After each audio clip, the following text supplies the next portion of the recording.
Express news کے programme to the point میں طاہر القادری کے تضادات مزید کھل کر سامنے آ گئے۔ طاہر القادری نے قرآن پاک ہاتھ میں پکڑ کر یہ کہا کہ سیاسی حمایت طلب کرنے پر شریف فیملی سے ان کا 8 سالہ تعلق ختم ہو گیا۔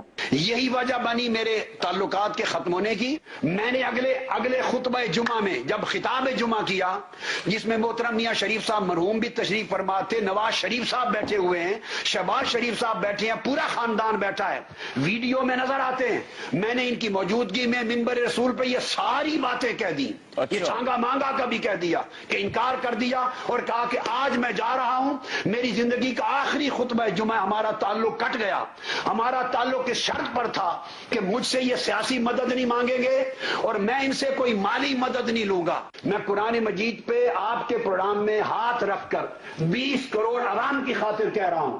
قرآن پاک پر حلف لیتے ہوئے طاہر القادری نے جو کہا اس کی واضح تردید انہوں نے ممبر پر بیٹھ کر کی۔ محترم میاں صاحب تشریف فرما ہیں اور میں ان کو اپنی زبان سے اور ان کی اہلیہ محترمہ آپی جی کو اپنی زبان سے یہ کہتا رہا ہوں اس پورے عرصے میں کہ میں آپ دونوں کا احترام اسی طرح کرتا ہوں جس طرح بیٹا اپنے ماں باپ کا کرتا ہے۔ نہ انہوں نے مجھ سے کوئی سیاسی مفاد کی طلب رکھی اور نہ اپنی زبان سے آج کے دن تک ایسا کوئی مطالبہ مجھ سے کیا۔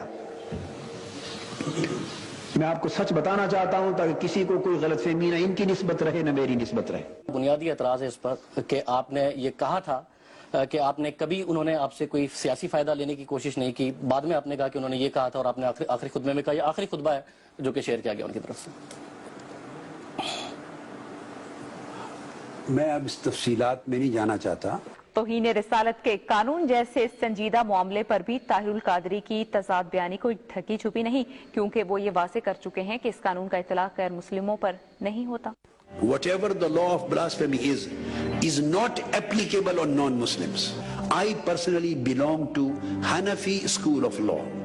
That according to Hanafi school of law, whatever the law of blasphemy is not applicable on non-Muslims. قانون دان ہونے کا دعویٰ کرنے والے طاہر القادری نے توہین رسالت کے قانون پر اپنا موقف بدلتے ہوئے نہ صرف یہ کہا کہ اس کا اطلاق تمام مذاہب پر ہوتا ہے بلکہ اس کی سزا قتل تجویز کی، حالانکہ قتل سزا کی بجائے جرم کہلاتا ہے۔ جو بھی گستاخی رسول کا مرتکب ہو، مسلمان ہو یا غیر مسلم، مرد ہو یا عورت، مسلمان ہو، یہودی ہو، عیسائی ہو، ہندو ہو، کوئی ہو، یا مرد ہو یا عورت ہو، جو گستاخی رسول کا مرتکب ہو اس کی سزا قتل ہے۔ توہین رسالت کے قانون پر ایک اور کلا بازی کھاتے ہوئے طاہر القادری نے واضح کیا کہ ان کا ضیاء الحق سے کبھی کوئی تعلق نہیں رہا، لہٰذا وہ اس قانون سے مکمل طور پر لا تعلق ہیں۔ I was never a consultant or advisor to General Zia-ul Haq, the president who made the law of blasphemy in 80s. I had never been a member of his cabinet. I was never a member of the parliament in his days, and I never joined his dictatorial rule. And the way he was formulating the Sharia law, I was totally against it. And this law needs a lot of reforms and amendments, and I do not support this law as it is being practiced in Pakistan. اپنے ہی خطبات کی مزید تردید کرتے ہوئے طاہر القادری کا کہنا تھا کہ در حقیقت توہین رسالت کا قانون صرف اور صرف ان کی ذاتی کوششوں کے نتیجے میں لاگو ہوا۔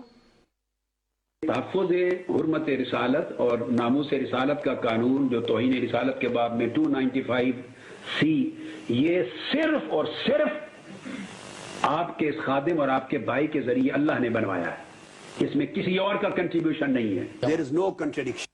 تضاد is contradiction. نہیں، آپ نے کہا 4 اسکول آف تھاٹ ہیں، حنفی اسکول آف تھاٹ میں کہ نہیں ہے سزا، باقی 3 میں ہے، باقی 3 میں ہے۔ پھر آپ نے یہ کہا کہ میرا کوئی تعلق نہیں تھا، نہ میں نے ضیاء الحق سے اس قانون سے، پھر آپ نے کہا میں نے بنوایا۔ نہیں، اب دوسرا آپ کے بھائی نے، آپ نے کہا آپ کے بھائی نے، آپ کے خادم نے 295C لگوایا نا، ترتیب سے میں سن رہا ہوں۔ آپ کا فقہ حنفی ہے، سنیے، اور پیدائشی حنفی اپنے سوال کے درمیان حنفی میں نہیں ہے، میں اپنے سوال کے درمیان 5 منٹ سے آپ کا جواب آؤٹ آف کوسچن۔ یہ لا آف بلاسفیمی آرمی جو ایز اٹ از آج ہے جواب آ گیا۔ میں اس سے پروسیجرلی متفق نہیں ہوں۔ جواب آ گیا۔ میں نے یہ کہا کہ اس کے بنانے میں میں شریک نہیں، یہ ضیاء الحق نے بنایا۔ ڈاکٹر صاحب وہ آپ نے انگریزی میں کہا، اردو میں نہیں کہا، جو انگریزی میں بیرون ملک ڈنمارک میں میں ایڈجسٹ کر اردو میں ایڈجسٹ کرتا ہوں۔ نہیں تو اردو جو آخر میں اردو میں دکھا رہے ہیں اس میں آپ نے کچھ اور کہا، سنیے میرے اس میں آپ کا بھائی آپ کا غلط ہے۔ اچھا میں سنوں گا، اور اگر یہ غلط ہوا تو میں پبلک کو بتاؤں۔